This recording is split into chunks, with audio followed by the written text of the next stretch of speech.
Fala rapaziada, sejam bem-vindos a mais um vídeo aqui no canal Lucas Dias Repórter. A gente já está aqui no aeroporto de Salvador, voltando agora para São Paulo, depois Porto Alegre.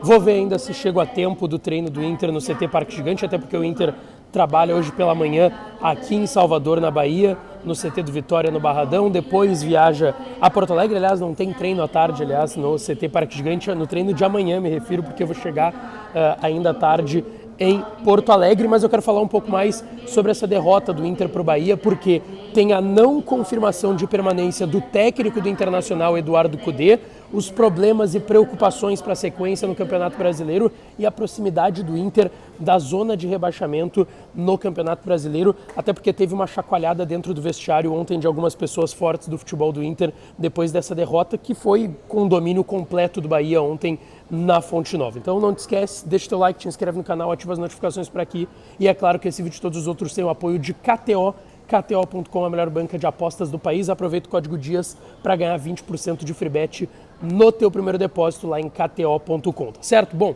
tô aqui no aeroporto de Salvador, daqui a pouco passo em Congonhas e já chego em Porto Alegre ainda hoje no final da tarde, mas a gente tem que falar do que aconteceu ainda ontem, porque foi até mais do que uma derrota do Internacional, foi uma derrota dura de digerir. A gente viu ontem na coletiva do técnico Eduardo Cudê na Fonte Nova, até com um pouco de dificuldade para de fato responder algumas perguntas que foram feitas. Por exemplo, eu abro a coletiva e pergunto para o Eduardo Cudê sobre essa proximidade do Z4 e ele já não cita na primeira resposta a questão da proximidade do Z4. E afinal, hoje o Inter está mais próximo do Z4 do que de uma classificação para a Libertadores, que foi o que foi dito depois da eliminação na semifinal para o Fluminense há 2 semanas no Beira-Rio. O Cudê tem alguns pontos chaves dessa coletiva, tá? Ele cita 3 pontos que me chamaram a atenção. O primeiro, a falta de efetividade do Inter no ataque. De fato, isso já tem sido falado e essa tecla tem sido batida já há um tempo. O Inter muitas vezes cria e não consegue finalizar, muitas vezes finaliza e não faz gol e muitas vezes é inoperante, como foi ontem aqui em Salvador contra o Bahia. O Inter ontem criou pouquíssimas oportunidades, tem uma cabeçada do mercado no segundo tempo na trave, tem 2 finalizações com o Maurício, uma que a bola desvia e passa perto do gol do goleiro do Bahia, e tem uma outra que o Pedro Henrique, que entrou no segundo tempo, foi uma grata surpresa. Eu falei sobre isso no vídeo de ontem à noite, lá na Fonte Nova. O Pedro Henrique foi uma grata surpresa porque entrou bem depois de mais de um mês parado no departamento médico, e ele dá uma assistência para o Maurício acaba perdendo a oportunidade, até passa perto do gol. Mas ainda assim, o Inter muito inoperante, um Inter que tinha muitos desfalques, é verdade. O Cudê bateu nessa tecla também, é o segundo ponto que eu queria tocar aqui. Ele cita a falta de efetividade do Inter no ataque, os desfalques serem importantes, mas cita que sim, ele ainda enxerga o Inter como um candidato à classificação para a Libertadores.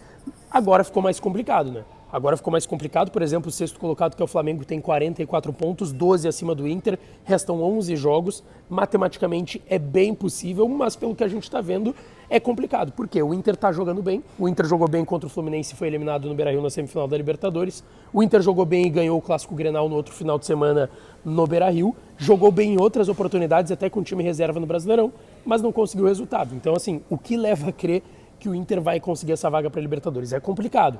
Tem que torcer para a Fluminense ganhar a Libertadores do Boca, abrir mais uma vaga de pré-Libertadores, e o Fortaleza ganhar da LDU a final da Sul-Americana e também abrir mais uma vaga de pré-Libertadores. Então é bem complicado. Então o Cudê cita a falta de efetividade, ainda acreditar numa vaga para Libertadores. Ele cita mais uma vez que, apesar da proximidade, o Inter não joga um futebol de uma equipe que tem tendência de cair, de que vai brigar para não cair. Vamos lá, o grupo do Inter, e até repito, pelo que o Inter vem jogando, eu concordo com o Cudê nesse sentido.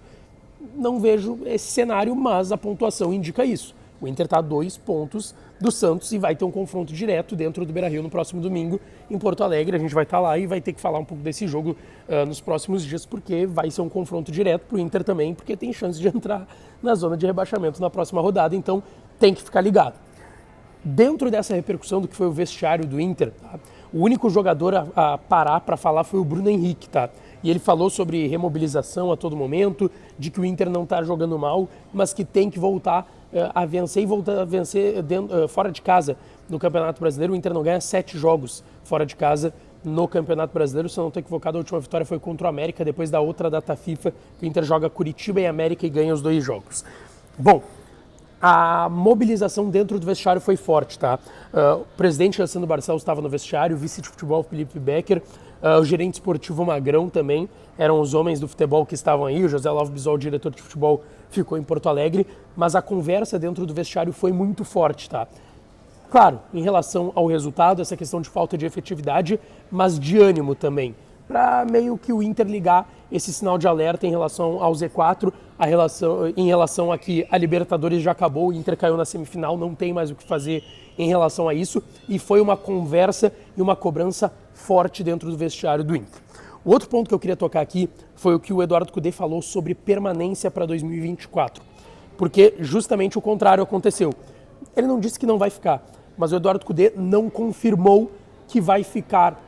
E quando ele foi questionado sobre o assunto, ele foi até perguntado se teria uma relação com uma classificação para a próxima Libertadores ou não. Ele não entra nesse tema de, minha permanência está atrelada a uma classificação para a Libertadores, senão eu deixo o Inter, senão eu não fico. Mas ele diz, em determinado momento, e essa resposta que eu vou citar do Eduardo Cudê deixa muito claro aquilo que a gente vem falando nos últimos dias, o Cudê cita: eu me dou muito bem com o presidente e vamos conversar isso mais para frente quando terminar o campeonato. E aí o ponto é, a gente tem dois lados de uma eleição que vai acontecer em dezembro no Inter, que é o presidente Alessandro Barcelos, que vai tentar uma reeleição, e o candidato pela oposição pelo movimento Intergrande, o MIG, o Roberto Melo. O Roberto Melo cravou essa semana, e a gente trouxe aqui, eu estava no lançamento da campanha do Roberto Melo lá no Teatro da Henrigues, o Roberto Melo cravou: o Cudê é o meu técnico para 2024.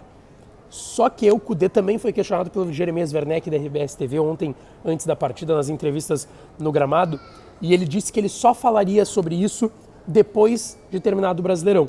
Só que na sua entrevista coletiva ele é questionado nesse sentido, como eu citei antes, da permanência atrelada a uma classificação para a Libertadores, enfim, e ele cita que ele se dá muito bem com o presidente e que vão conversar sobre isso depois.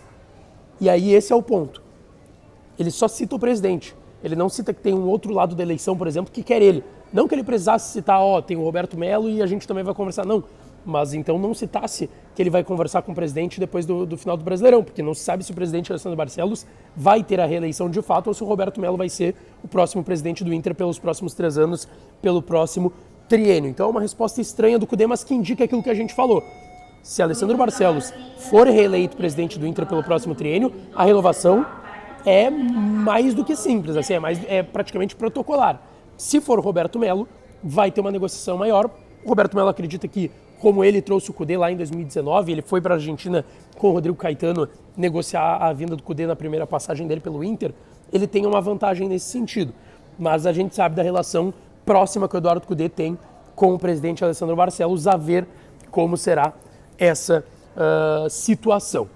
Tá? Inclusive sobre isso, até porque a gente tem uma informação de bastidor de que o Inter estudava antecipar a renovação do Cudê. O Roberto Melo falou, né?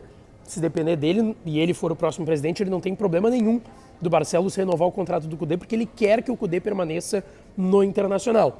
E o Inter, sim, estuda no bastidor, quem sabe, uma antecipação do contrato do Eduardo Cudê. Não sei se vai acontecer antes do término do Brasileirão, é difícil, mas como o Melo quer, o Barcelos também quer, e o Cudê, o que tudo indica, também quer, principalmente se for Alessandro Barcelos, não descarto a possibilidade de uma renovação logo depois do final do Brasileirão. Ali termina a última rodada lá no início de dezembro, antes da eleição, e aí anuncia a renovação do Eduardo Cudê, ou até com o campeonato rolando e com essas últimas rodadas rolando de campeonato brasileiro, tá certo? Ficaria com o Eduardo Cudê? Deixa aqui nos comentários, tá certo? Não esquece, deixa o teu like, te inscreve no canal, ativa as notificações, que a gente volta hoje à noite, já de Porto Alegre, para falar mais do Inter, tá certo? Beijo, um abraço e até a próxima.